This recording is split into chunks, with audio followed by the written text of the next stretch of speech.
সুপ্রিয় শিক্ষার্থীরা, আজকে আমরা একটা এমন বিষয় নিয়ে আলোচনা করব যেগুলোর বাস্তব উদাহরণ হলো বাঁশের বাঁশি। আমরা খুদি বাঁশিটা বেজে ওঠে, হারমোনিয়াম যেটা আমরা বাজাই সেটাও কিন্তু এই স্থির তরঙ্গের উদাহরণ। আমরা মাইক্রো ওভেনে যে রান্না করি সেখানেও কিন্তু স্থির তরঙ্গ সৃষ্টি হয়। তাহলে আমরা কিভাবে স্থির তরঙ্গ সৃষ্টি হয় সেটা আমরা আজকে গাণিতিক প্রকাশের মাধ্যমে জানব। প্রথমে আমরা জানবো যে স্থির তরঙ্গ কাকে বলে। স্থির তরঙ্গ মানে হলো দুটো অগ্রগামী তরঙ্গ যখন বিপরীত দিক থেকে আসে, একটা এই দিক থেকে আসে আরটা ওই দিক থেকে আসে, যদি আসে তখন তারা কোনো একটা জায়গায় তাদের লব্ধি বিস্তার বেশি হয়, কোথাও খুব কম হয়। এখন আমরা সেইগুলো একটু দেখব। এই একটা আমরা এখান থেকে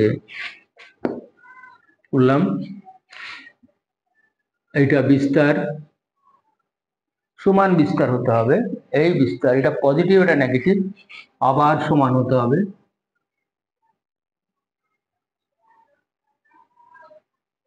আমরা এইটুকুই বললাম।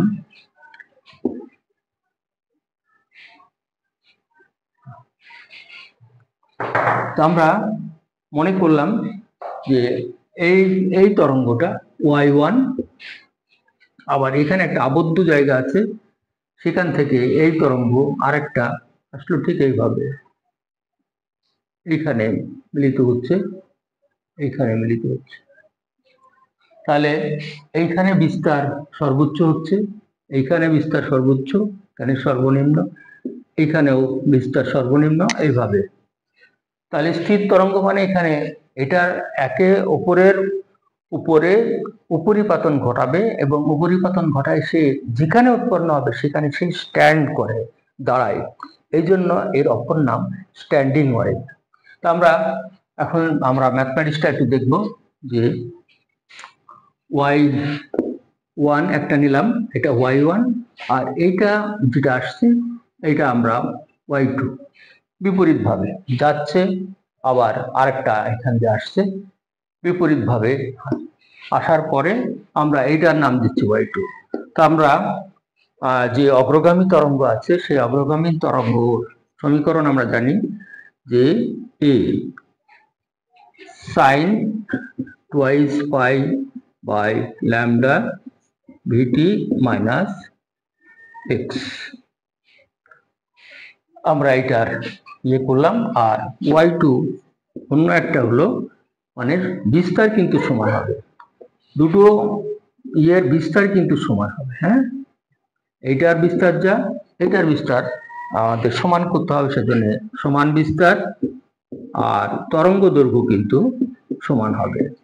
এখানে শর্ত আছে যে সমান বিস্তারের হবে আর সমান তরঙ্গ দৈর্ঘ্য হবে এবং সমবেগে যাবে। আমরা বেগটাও এখানে কিন্তু বেটি এইটা প্লাস হবে, যেহেতু বিপরীত দশায় আসছে। এটা যদি মাইনাস হয় তাহলে এইটা এইভাবে আসছে, তাহলে প্লাস হলো। তাহলে এটাকে আমরা যদি আমরা এইটার সাথে আমরা যদি মনে করি যে এইটার সাথে এইভাবে এসে আরো আসে, এটাকে অতিক্রম করে, তাহলে আমরা এইটাকে এইভাবে লিখতে পারি যে এখানে না মিলিত হয়ে এসে আরো 2 পাই দূরে এইটা vt plus x plus pi এই পরিমাণ যায়। তাহলে আমরা এইটাকে আমরা লিখতে পারি minus a sine twice pi by lambda, এটা পাই প্লাস এটা, তার মানে আমরা এখানে আমরা 100 এইভাবে এখান থেকে বেশি হয়, তাহলে 100 পাই 180 প্লাস এইটা, সুতরাং এখানে মাইনাসের ঘরে পড়ে, সুতরাং এটাকে আমরা ভিটি প্লাস এক্স, এটা মাইনাস হয়। তাহলে আমরা এখানে এইটা পাইলাম। এখন যদি একটার উপর একটা করে তাহলে y সমান হবে y1 প্লাস y2। তাহলে y1 সমান আমরা লিখলাম এটা a sin twice pi by lambda dt minus x, এখানে মাইনাস আছে যেহেতু সেহেতু আমরা এটাকে মাইনাস লিখলাম। তাহলে a sin twice pi by lambda dt plus x, এইটা শুধু এখানে চলে আসে বলে এটা মাইনাস হয়ে গেল। আমরা এখন যদি এই পদটাকে এইটাকে আমরা আগে লিখব, তাহলে আমরা মাইনাস নিয়ে নেব আগে। তাহলে মাইনাস নিয়ে নিলে তাহলে a sin twice pi by lambda, এটা আগে নিলাম vt প্লাস x মাইনাস, এই মাইনাসটা কমন নিলাম বলে এখানে আমরা থার্ড ব্র্যাকেট দিলাম, মাইনাস হবে এটা প্লাস, এটা এই মাইনাসটা আগে নিয়ে আসলাম, সুতরাং এইটা মাইনাস এইটা। তাহলে a sin 2 pi lambda vt minus x,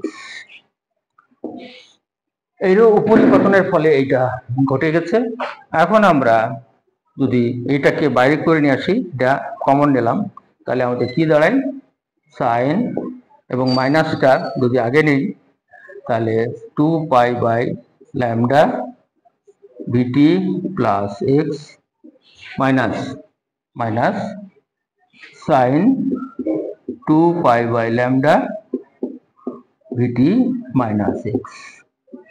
এখন আমরা সাইন সি সাইন ডি এর ফর্মুলা লিখব। হ্যাঁ, sine c minus sine d এর ফর্মুলা লিখব। তাহলে ফর্মুলাটা হলো twice cos of c plus d by 2 sine c minus d by 2। আমরা এই ফর্মুলাটা দিব এখানে। তাহলে minus a twice cos of a plus b by 2, এইটা যোগ এইটা, তাহলে কি হয় যোগ করলে এইটা এইটা কাটা যাচ্ছে, তাহলে টুয়াইস ভিটি বাই 2, তার মানে শুধু ভিটি পাচ্ছি আমরা। আর সাইন যদি আমরা নিই তাহলে এ মাইনাস বি বাই 2, এখানে আমরা টুয়াইস এক্স পাচ্ছি, এইটা মাইনাস এইটা, আর মাইনাসে মাইনাসে প্লাস হয়ে যায়, তাহলে এটা এখানে আমরা পাচ্ছি টুয়াইস পাই বাই ল্যামডা শুধু সাইন, এখানে একটা জাস্ট এক্স আসছে। এইটা আমরা ফাইনালি এইটা পাইছি। তাহলে এইটা পাওয়ার পরে এখান থেকে আমাদের একটু মনে রাখতে হবে যে স্থির তরঙ্গের কখনোই ফেজ ডিফারেন্স থাকে না, দশা পার্থক্য থাকে না। তাহলে কে স্থির তরঙ্গ হবে, এখানে আমরা আগেই বলছি যে এখানে উৎপন্ন হয়ে এখানে সে দাঁড়ায় থাকে। তাহলে আমরা এখানে চলে আসছি, জিনিসটা এখান থেকে দাঁড়ায় থাকে এইখানে আসলাম।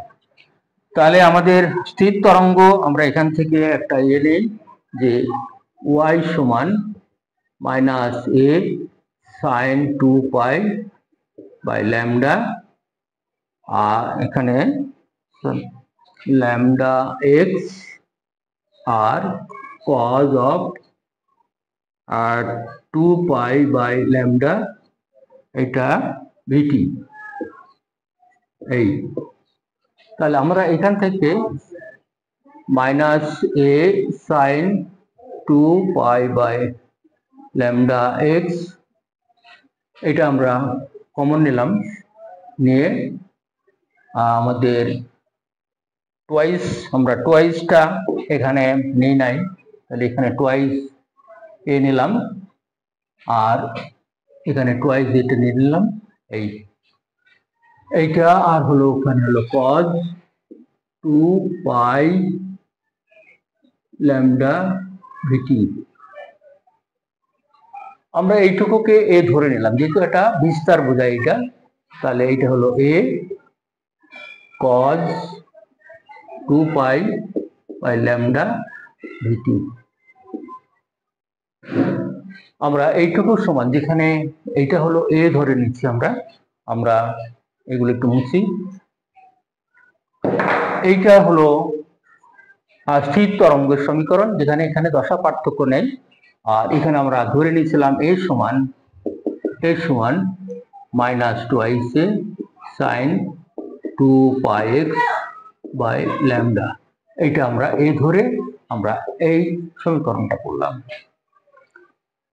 এখন আমরা যে কোথায় কোথায় এদের কোথায় সুস্পন্দ বিন্দু হবে, কোথায় নিস্পন্দ বিন্দু হবে, সেইটা কার উপরে নির্ভরশীল আমরা এখানে একটা ম্যাথমেটিক্স জানবো যে এইটা এইখানে আমরা ধরে নিছি এইটা, তাহলে এই বিস্তারটা কিন্তু এটার উপরে নির্ভরশীল, হ্যাঁ এটার উপরে নির্ভরশীল। সুতরাং আমরা যদি এখানে সাইন যেহেতু আছে sine 2π by lambda 2π by lambda x, এইটা সমান আমরা যদি ম্যাক্সিমাম প্লাস মাইনাস ধরি তাহলে কিন্তু আমাদের সুস্পন্দ বিন্দু তৈরি হবে। তাহলে আমাদের সাইন সমান কত আমরা এখানে একটু মনে রাখবো যে সাইন হলো 90 বা π/2 সমান 1, সাইন 270 মানে 3π/2, এটাও কিন্তু আমাদের -1 আর এটা হলো 1। তাহলে এই দুটোর ভিতরে আমরা যদি ধরি তাহলে এখান থেকে আমরা কোথায় সুস্পন্দ বিন্দু হবে সেটা আমরা বের করতে পারবো। 2πx বাই ল্যামডা সমান এই সাইন π/2, তাহলে সাইন কাটা গেল, তাহলে কি হয় 2πx by lambda equal to π/λ। এখানে আমাদের ল্যামডা কাটা গেল, তাহলে 2x বাই ল্যামডা হাফ, তার মানে আর x বের করতে হবে আমাদের, হ্যাঁ তাহলে 4x equal to lambda, x equal to 1/4 lambda, তার মানে 1/4 ল্যামডাতে সুস্পন্দ বিন্দু তৈরি হয়েছে এখানে হয়েছে। ঠিক একইভাবে আমরা যদি নিস্পন্দ বিন্দু দেখাই আমরা এটার মান ধরেও কিন্তু করব, এটার মান ধরেও কিন্তু করা যাচ্ছে, আমরা সেটাও একটা দেখাই দিতে পারি। এখানে 3π/2 এটা সাইন 3π/2 এটার মানও কিন্তু -1। আমরা এখান থেকে পাই কাটা গেল, তাহলে 4x ইকুয়াল টু 3 ল্যামডা, তাহলে x ইকুয়াল টু 3 ইন্টু λ/4, তার মানে λ/4 এর 3 গুণ দূরত্বে আবার কিন্তু সুস্পন্দ বিন্দু হবে, এই ফর্মুলা অনুসারে হবে। তার মানে সুস্পন্দ বিন্দুগুলো হলো 2n+1 λ/4, এই শর্তে হবে। যদি নিস্পন্দ বিন্দু হয় তাহলে আমরা এই যে নিস্পন্দ বিন্দু কোথায় কোথায় হয়েছে এইগুলো নিস্পন্দ বিন্দু, তাহলে আমাদের সূত্র আছে, আবার এই সূত্রের ভিতরে দিতে হবে যে সাইন 0 ডিগ্রি 0, সাইন 180 ডিগ্রি এটাও 0, এইসব বিন্দুগুলোতে আগের মতো যদি বসানো যায় তাহলে কিন্তু আমাদের সুস্পন্দ বিন্দু আর নিস্পন্দ বিন্দুর অবস্থান জানা যাবে। সুতরাং আমরা বলতে পারি যে সুস্পন্দ বিন্দুগুলো হবে λ/4 এর বিজোড় গণিত অবস্থানে, আর ওইটা হবে জড় গণিত অবস্থায়। জোড় মানে হলো এটার মানটা আমরা জোড় গণিত আকারে হবে, মানে λ/4 এর জোড় গণিত। প্রথমে 2 হলো, 4 হলো, 6 হলো, হ্যাঁ এইভাবে কিন্তু আগের মতোই কিন্তু আমরা বসাই দিলে এটা আমরা পেয়ে যাব। সবাইকে ধন্যবাদ। এটা অনেক কমপ্লেক্স একটা জিনিস, তবু বুঝতে হবে। আমরা এখানে কোনটা ধরে নিলাম, আমরা ধরে নিলাম যে যেখানে, এটা মনে রাখতে হবে স্থির তরঙ্গের কখনোই ফেজ ডিফারেন্স থাকে না, দশা পার্থক্য থাকে না। এখানে দশা পার্থক্য থাকায় আমরা এটা নিলাম না, না নিয়ে কিন্তু আমরা এই পার্থক্য নিলাম, এই পার্থক্যকে আমরা ধরলাম, ধরে আমরা করলাম। সবাইকে ধন্যবাদ এটা ধৈর্য সহকারে দেখার জন্য। আমরা বড় বড় সমীকরণগুলো মুখস্থ না করে বুঝে পড়বো, তাহলে কিন্তু সমস্যা হবে না। এখানে একটা ব্যাপার আছে যে এখানে কেন মাইনাস হলো, কেন প্লাস হলো, সেইগুলো এটা আমরা অগ্রগামী তরঙ্গ হচ্ছে, এখানে ফেজ ডিফারেন্স থাকবে, এটা বিপরীত দিক থেকে আসছে, মাইনাসে মাইনাসে প্লাস হবে, এটা যা হয়েছে তার বিপরীত হবে। কিন্তু এইটার অবস্থান আমরা একটু পায়ের নিচের দিকে হয়, পায় বলতে এই এখানে হয়, সুতরাং এটা সাইনের ঘরে না, অন্য ঘরে, সুতরাং এটা মাইনাস। সবাইকে ধন্যবাদ।